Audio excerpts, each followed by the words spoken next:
If you've ever tried to cut across the Lower East Side and made the mistake of taking Cacique Street, you know the feeling. So close, yet so far. You see, Cacique abruptly dead ends at Sycamore Creek, a tantalizingly short distance from the other side. Cacique had a footbridge for a while, but in case you're wondering, yes, there used to be a vehicle bridge. Previously, there was a vehicle bridge that went through along Cacique Street.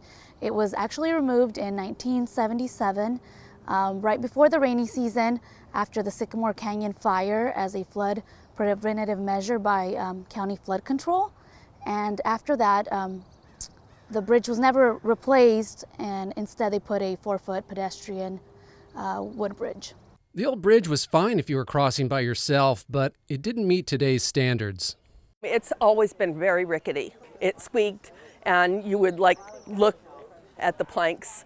It was not good. It was definitely undersized and dilapidated, so needed much more than improvement to be replaced. The city had replacement of the Cacique footbridge on its radar for a while, but after hearing from the public during the East Side Neighborhood Transportation Management Plan process, something else was learned. Soledad, which means loneliness or isolation in Spanish, was living up to its name, keeping kids and their parents from a quicker, more direct route to school. The community expressed the need for a connection to Soledad Street in order to get to Franklin and El Adelante schools.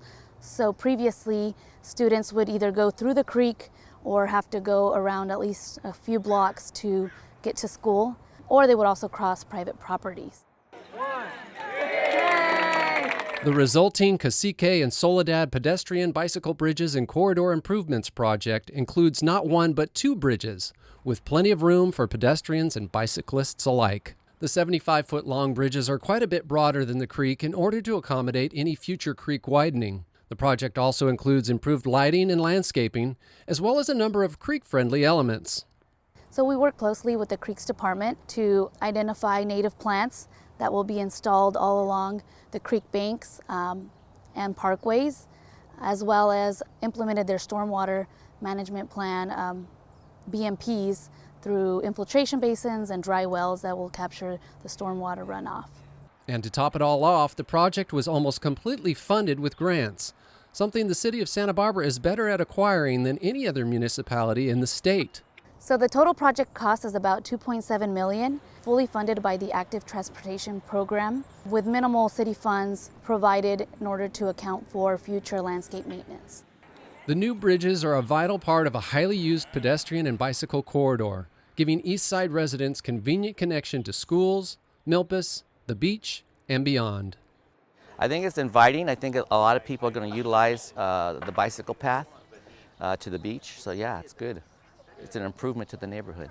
It's just amazing. It's aesthetically pleasing. It's opened up and landscaped and keeping with the feeling of the neighborhood.